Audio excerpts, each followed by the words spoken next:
na naman yung demonyo.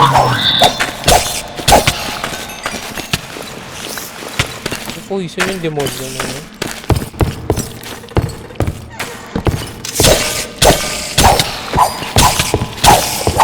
Ay, blight. Ay, nag-i-spawn. Eh! Hindi ko napansin.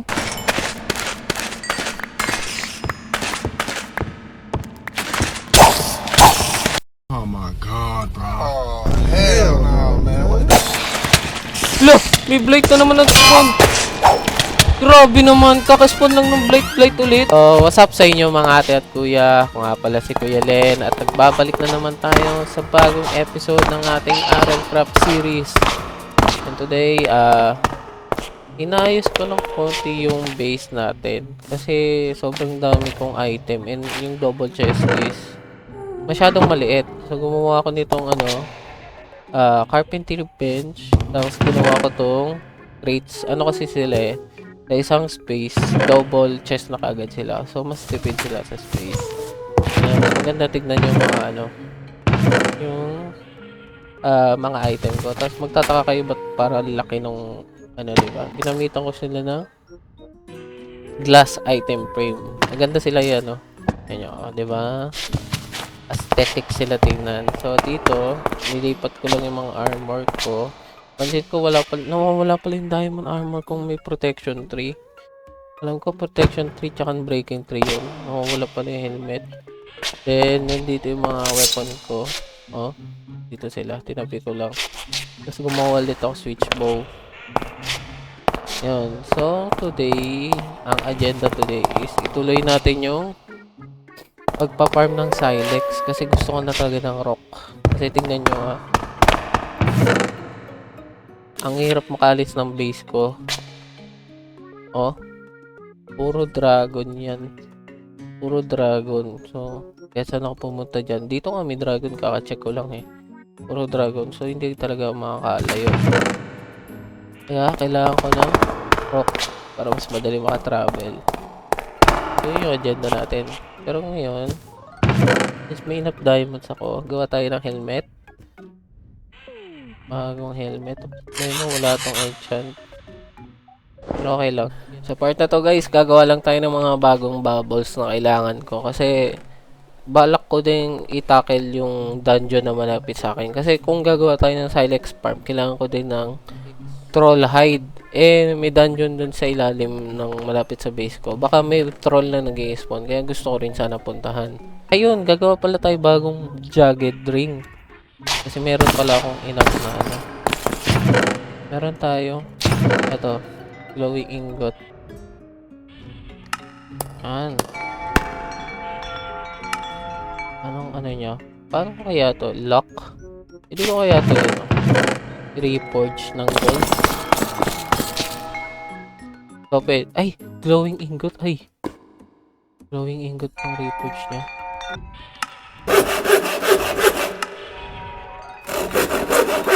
Medyo mahal pero worth. So, gawa lang tayo ng Scarlet Ring. Please, stock speed. Ano kaya pang nito? Ombrium lang. So, madali lang, madali lang siyang i-reforge. Pangit. Arcane. Pangit. Kung max health, pwede na mas okay na to. Okay. Tapos pagkatapos natin mag-ayos sa mga gamit, nag-check ako sa river if may silex na nag-i-spawn kasi gagawin kong farm. Kaso wala naman akong nakita. Kaya nag-proceed na lang ako doon sa dungeon.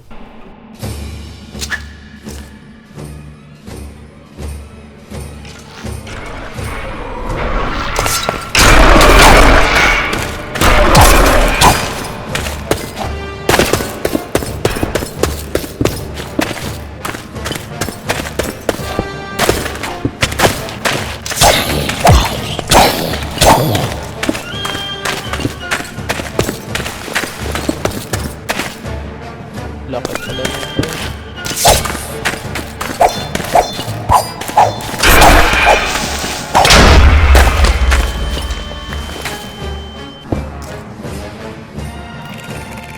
Yun.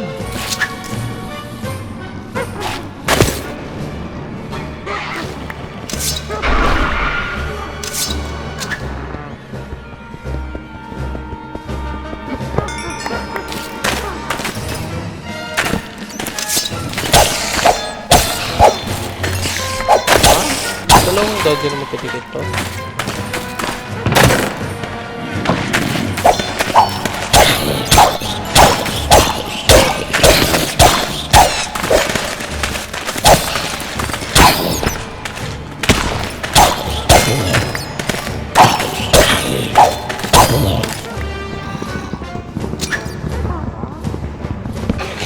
Uy, galing, valuable na.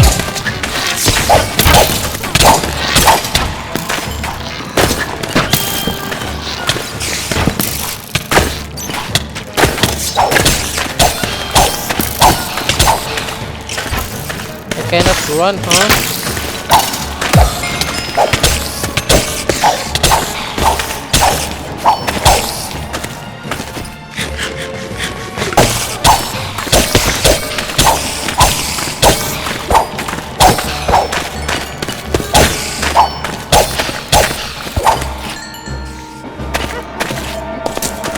Uy, nahila ako. Giatay talaga kaya ayoko dito sa may mga cave eh.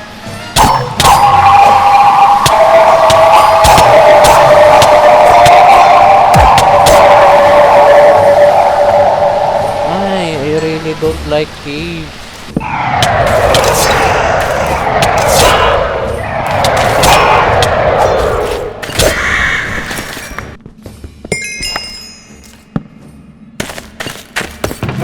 Mali ko dito guys, di ako nagdala ng, di ko nilagyan ng torch kagad yung mga ano, yung madidilim na lugar. Nakaano kasi ako eh, naka night vision kaya hindi ko alam kung madilim para sa akin hindi siya madilim, pero madilim talaga siya. So ang problema nun, mag-i-spawn lang yung ibang mobs na nag-i-spawn sa dilim.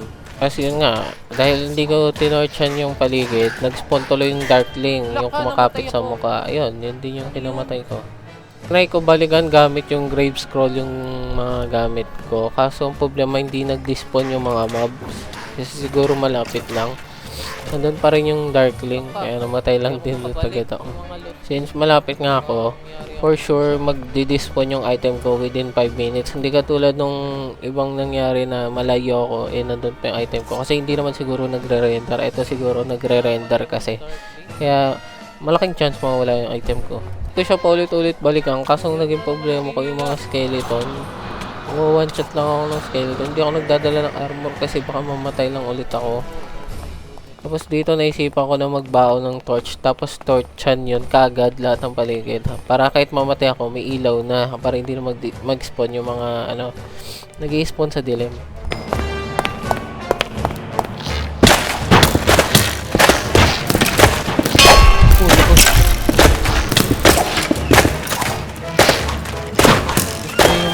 Ko.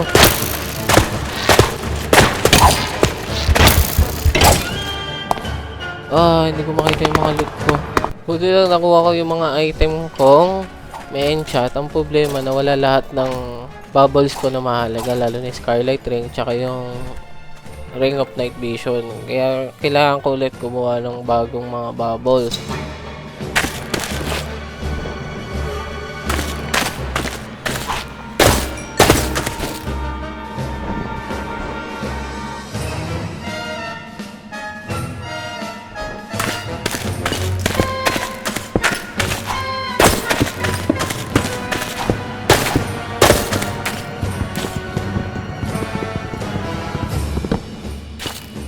Daming nawala sa akin.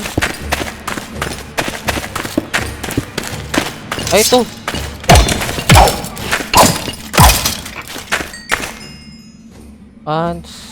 Pants ko to, diba? Shield ko. Helm ko na naman yung nawala. Tsaka switch bow. Problema, nag-despawn lahat ng ano ko. Nag-despawn lahat ng bubbles ko. This time, yung mga bubbles na re-roll ko sila ng ano, undying. Yun kasi yung pinakamagandang parang sub-trait para sa ano, sa mga bubbles.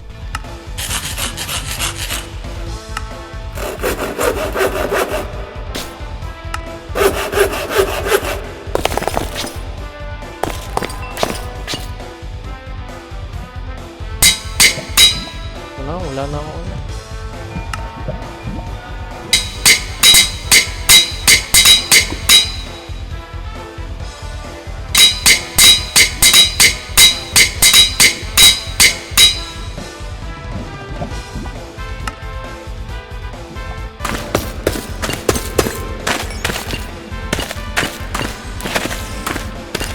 Bing light surgery. Grabe naman to. Ang dami niyang ano. Wow, nasabay.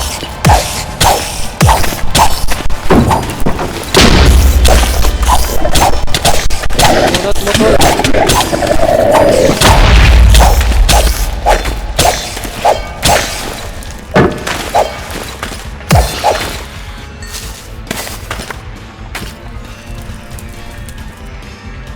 Penetration.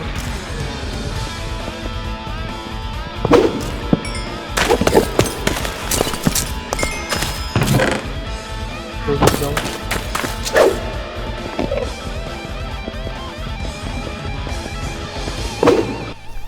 Dito talagang nasaktan ako ng kamalasan kasi hindi ko inaasahan na yung blight mag-i-spawn. Kaya ko naman sana kaso na-head ako eh. Ay, blight!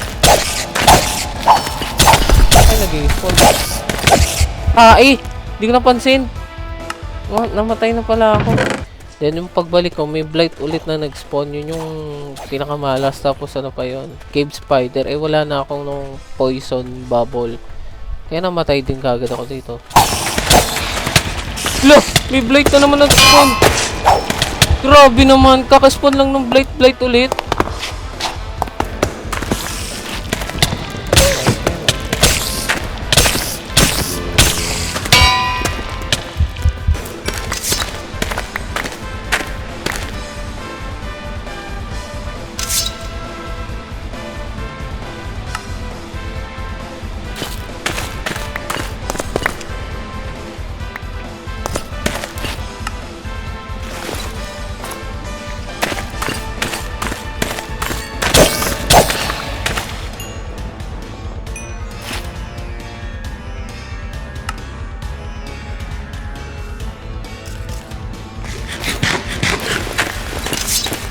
Na yung cave spider na yan.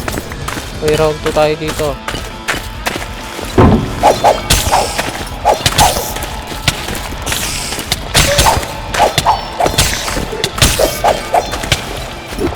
Hindi pala kaya, boy. Akala ko kaya, hindi pala. Ang sakit! Buti na lang wala akong masyadong loot. Tapos pala nun, gumawa pala ako Scarlet Sword. Gumawa ko yung remaining na black heart na Scarlet Sword na kasi yung ring naman, nung ginawa ko, hindi siya nag-heal ng ano, mabilisan. Hindi katulad ng Scarlet Sword. Kapag nilagay ko sa offhand, nagli-leech kagad ako. Kaya ginamit ko na pang gawa ng Scarlet Sword. Tapos dito, hindi na ako nag-dungeon. Nag-ano na lang ako. Naghahanap na lang ako ng Silex para maumpisa ko na yung part. Tapos wala pa rin nag-i-spawn na Silex. Sabi ko, muna ako. Babalikan ko yung battle tower ng mga nilutan ko. Binalikan ko isang battle tower na nalutan ko para patayin yung battle tower boss kasi kailangan ko ng diamonds. Yun, so binalikan ko siya para patayin yung battle tower.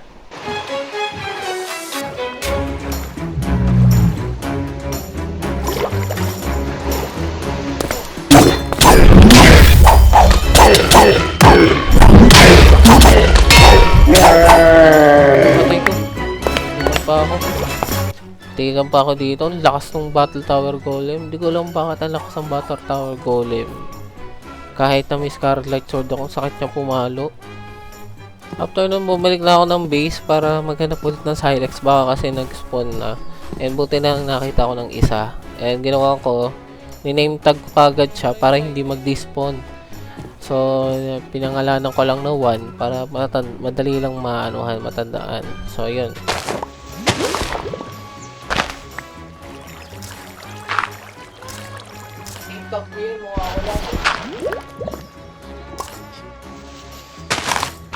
Inano ko lang siya sa enclosure para hindi makatakas kasi madali lang sila i-breed. Tapos, yung sumunod na araw nun, may nag-spawn ulit na isa pang Silex. Kaya magagawa ko na yung Silex farm ko. Madali lang to kapag kapag meron na akong dalawa.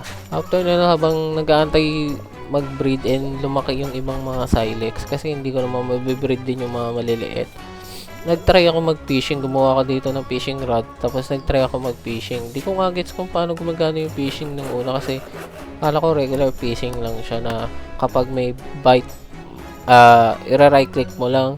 Yung pala meron pa siyang parang minigame. Then, kailangan ko pang i-search sa Reddit kung paano gamitin yung minigame na yun.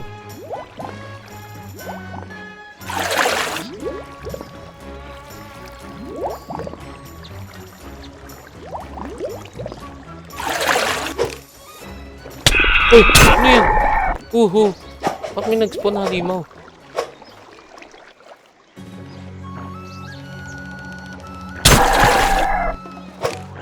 Uy! Bakit may mga... Ano? Nag-i-spawn ng mga pating. Oh my goodness.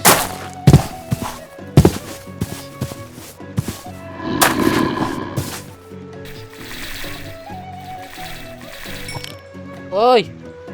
Nakuha ko. Goldfish!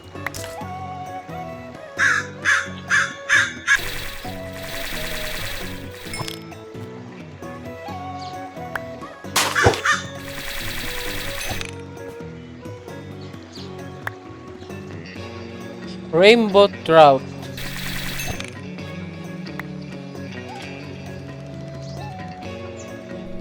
So far, okay naman yung progress ng Silex farm. Ang bilis naman nila lumaki kahit papano. Madali lang sila i-breed. Ang maganda doon, di rin nagdi-despawn sila. Ewan ko kung kapag nanggaling sa dalawang naka-name tag yung breed mo and di na magdi-despawn yung mga Silex. Hindi ko sure pero niname tag ko kasi yung dalawa para make sure na kahit mag-despawn meron pa rin akong dalawa. So ayun, medyo chill lang talaga tong halfway episode nito kasi nung una sa umpisa lang talaga ako una lang talaga may nagawa ko kasi dapat Silex lang yung gagawin ko dito sa episode na to. Ayun, chill lang. Tapos nung medyo marami na sila, gumawa na ako ng looting tree na sword. Gumawa ko para meron na akong magawang avian trait.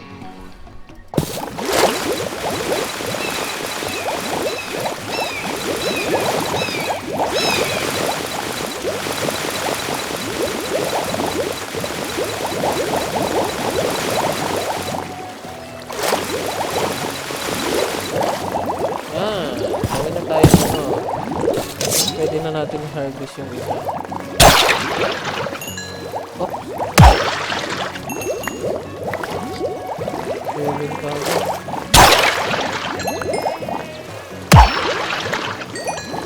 14, ang dami na kagad.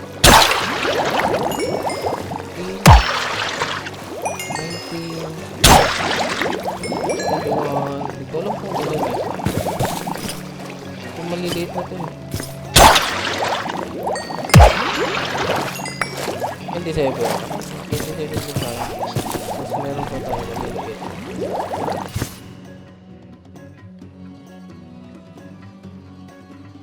Ang avian to. Stain. Isang ano lang yun. Ilang avian trait ba para ma-tame?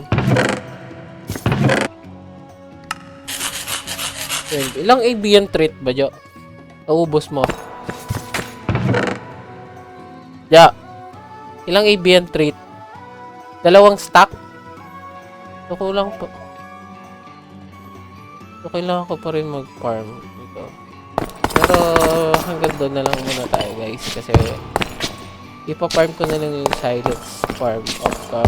Para may ano na tayo. Then, ang sunod ko na lang kasi, eto. Kailangan na lang natin mag-mine. Mag-mine na lang. Yun na lang para dito. Tsaka to. Jungle to makikita eh.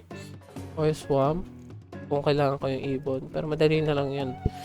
Ito lang yung mahirap yung sa troll.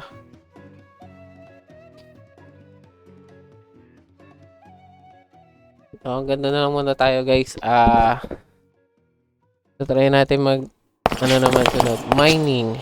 Mining naman ang next goal natin. Kasi meron ako ito. Tapos, may enchant ako dito kami. Diamond everywhere. Ito. Any ore you mine has a small chance to drop diamond. So, maganda siya. Lagay ko lang siya dito. 6. So, hindi siya, ano lang siya, iron, pero hindi kasi ako makakapaggawa ng ano pa eh. Or magpapalevel na lang muna ako. Tama ako. Magpalevel tayo on well. Ako ko ilalapag tong enchant to. So, hanggang doon na muna tayo guys. Medyo chill lang to episode na to. Halfway. Yung unang kalahati, puro brutality. Nag-i-spawn tigla din to. Ano yun? Kita nyo yun? Ayan. Ayun o. Thank you pa rin sa panonood. And kita-kita tayo mga ate kuya. Like and subscribe. See you sa next episode.